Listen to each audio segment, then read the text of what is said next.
Mastercast Radio. Yes, welcome to Mastercast Radio. I am Andrew Rosa, and today I would like to talk about a little project I'm working on. First, let me say I'm sorry for the lack of videos. I mean, sure, it may not seem as if there's been a lack, but I'm in the process of a move, and I had to cut down my retro gear, pack it up, take it to our new place, and really it's been tough trying to produce new videos. I was only able to put out Zero Tolerance and Battle Frenzy because I had already played the games. I had hours of footage resting on my computer, and the computer is like the last thing I'm going to pack up. So I was able to write my reviews and, produce a couple of videos, and I think it worked out well. View count hasn't been great, but I'm kind of used to that. Very few of my videos ever reach like 500 immediately. It just doesn't happen. I'm still kind of stunned when I look back on some videos I didn't think would appeal to anybody really, because people have talked about these games at great length, like Resident Evil or even the At Games portable handheld. Those have like thousands of views, and I don't understand it.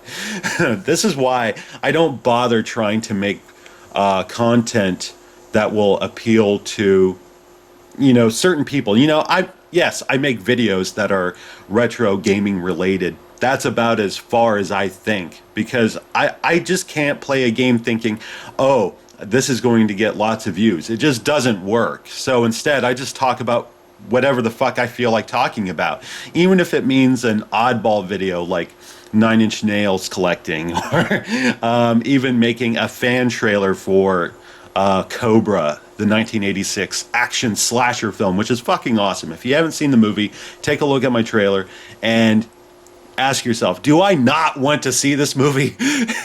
Because I love that movie. It's stupid. It is ridiculously stupid, but it is so much fun.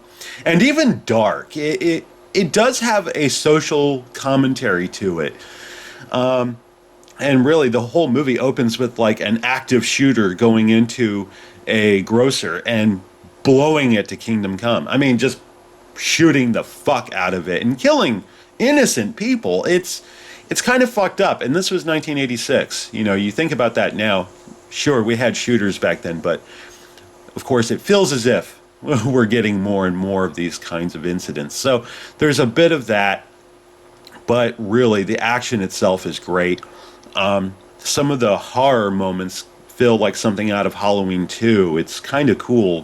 There's this one sequence where this one witness is being protected at a hospital, and the killer, like our main killer, goes to the hospital to try and shut her up. And by shutting her up, I mean stabbing the fuck out of her.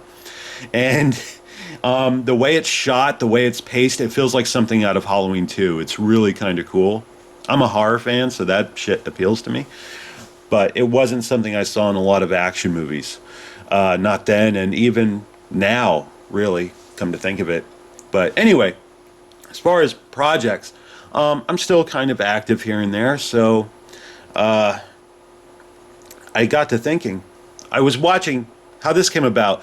I was watching James and Mike Mondays, and not to say they're always great, because there are times I'm like sitting there cringing. It's like they were playing Star Wars Arcade, and they thought it was a port of the 1983, 84, I forget, arcade game Star Wars Arcade, but no, it was a port of the 94, 95, I forget, the Sega kind of remake of Star Wars Arcade.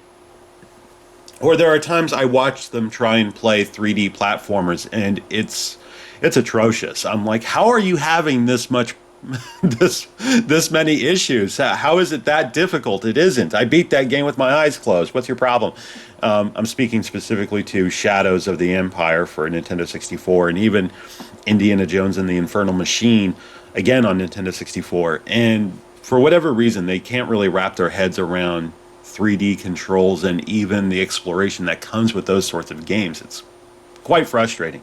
But they do have a lot of great episodes, and my favorite probably is when James shows off the Action Max, which was a platform you would connect to your VCR, and you would watch like a 30-minute movie that had these little circles that would react with a light gun, and it's kind of cool. It was an interesting concept for a game console where you would just get these tapes, and they're like rail shooters shot live action, and really there are just these graphics that are these kind of flickering, glowing white circles over targets that you can shoot, and that would react with the light gun.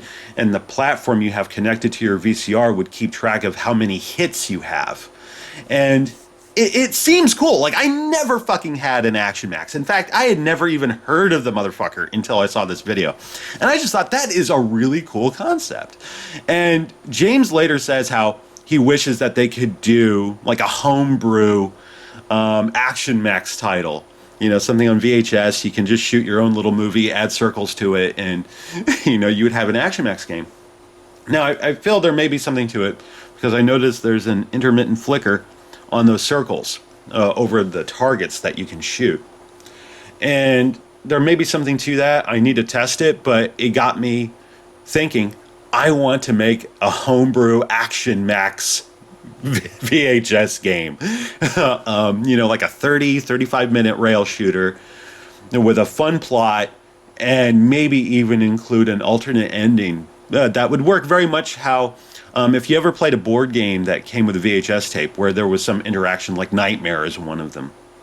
And you could fast forward to a point in the tape, and you would get the sequence that you needed, whatever. I was thinking that would be great if at the end of this 35-minute movie, the action freezes. You know, it's over. Tally up your score. If you made this much in points, then fast forward to this portion of the tape. If you've made this much, allow it to play. Something like that. So there would be like two alternate endings. One would be like a good ending, and one would be like the fucking awesome ending. You know, something like that. I think that would be so fucking fun. And I've already thrown this idea out there, just kind of like, you know, the shit that enters my mind. And that's a lot of crazy shit, let me tell you.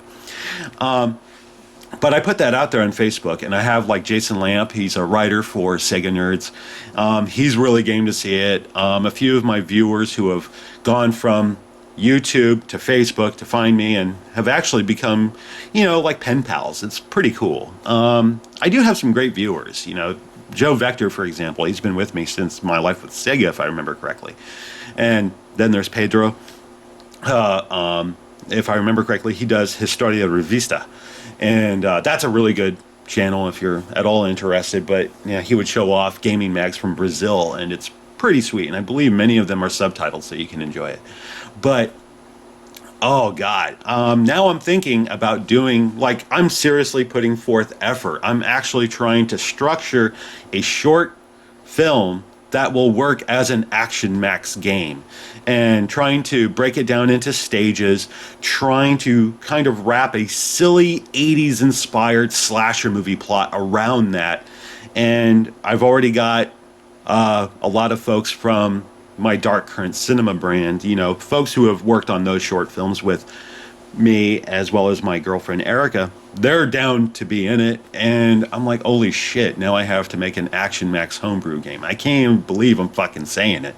But it sounds like a lot of fun, and already I'm thinking about how I'm going to do it technically, how I'm going to shoot standard definition. It's all going to be done practical, and once it's done, if I actually get something that's worth releasing, because I'm also working with Jason Lamp to maybe have him be a game tester, so I can send him a couple of stages, make sure that the technology works. Then he will play the full game, and based on his notes, we'll decide either to release it or go back and fix a few things and then release it as an actual game. But it sounds like a lot of fun. But we're going to do it old school, shooting standard definition, practical visual effects. And maybe even include a short film at the end of the tape, because I feel like an idiot putting out a 35-minute movie, you know, game, so to speak. And, you know, that's all you get. I feel like there should be a little something extra at the end of the tape. So I may do that. And that brings me to the release. There will definitely be a DVD release if I can make sure that the technology works with the Action Max. But I'm also going to do a limited run of maybe 5 VHS tapes of the Action Max of the game once it's done. So you will actually have the righteous fucking Action Max experience. But I'm really gun ho for this, and knowing that I have a bunch of people that want to be involved, maybe 10 people ever play this game, but I kind of don't care. It's gonna be fun. It's gonna be kind of cool to be able to say I made an Action Max homebrew, and that sounds like a lot of fun, and I think it's going to be great fun working on it because I love working with all of these actors like Jessie Vidic. She was in Artist Death. She was the killer. I'm hopefully going to get Darity involved. She was the victim in Artist Death. And maybe even Mickey Mack. I'm going to try and get him involved as well as his wife, Leanne. So that way we can kind of have these scenes breaking up the stages and kind of carrying the story as you go around shooting things. But it's going to be a radical concept because if you look at a lot of the Action Max games, you have multiple targets on the screen and you have to try and shoot them. Really, I'm wanting to focus more on intense action and really only having like a single object to shoot at. And yeah, the way that works is that it's going to be like a slasher. The enemy that never lies down, never stays dead, and that is going to be our main target. And I'm going to try and work that so we can make it dynamic because I want this to be a fun Action Max game and I want it to be kind of intense and I kind of want the story to be good. It has to be cheesy. It has to be 87 cheese. That's when the Action Max came out, but I still want it to be good. I want it to be entertaining. I want it to be exciting. And really, I can't wait to do this. I can't wait to get into the new place and really start planning this, like thoroughly, from beginning to end, and get to shooting it. It's going to be great shooting standard definition again. I've been doing mostly HD now for a few years, and it's just gotten easier. Doing standard definition can be a bit of a chore, but I think it's going to be worth it for the overall effect. But right now, that's everything that's happening at Mastercast TV, and of course, with that, Mastercast Radio, Dark Current Cinema, all that shit. All right, so thank you very much for listening. So much for hanging in there, because I know I don't produce videos on the regular, but as far as I'm concerned, it's quality over quantity. And, I have a lot of great viewers. I mean, yeah, I have like 700 some subscribers, but I know they don't all watch my videos, and that's fine. I get it. People have busy lives and all that kind of stuff, but I do have like 100 or so really like devoted viewers, and that's kind of cool. Not many people can say that. But thank you so much for hanging in there and supporting the show by actually watching it, and I'm glad you find it's worthy of your time, and that's the greatest compliment you can ever pay to anybody, as far as an artist is concerned. But or at least one of them. I'm sure if somebody were to say, "Oh man, your shit changed my life," I'd be like, "Holy fuck, really?" And for the better, that's new. But anyway, thank you again, and I will be back soon, I promise. Anyway, until then, keep gaming.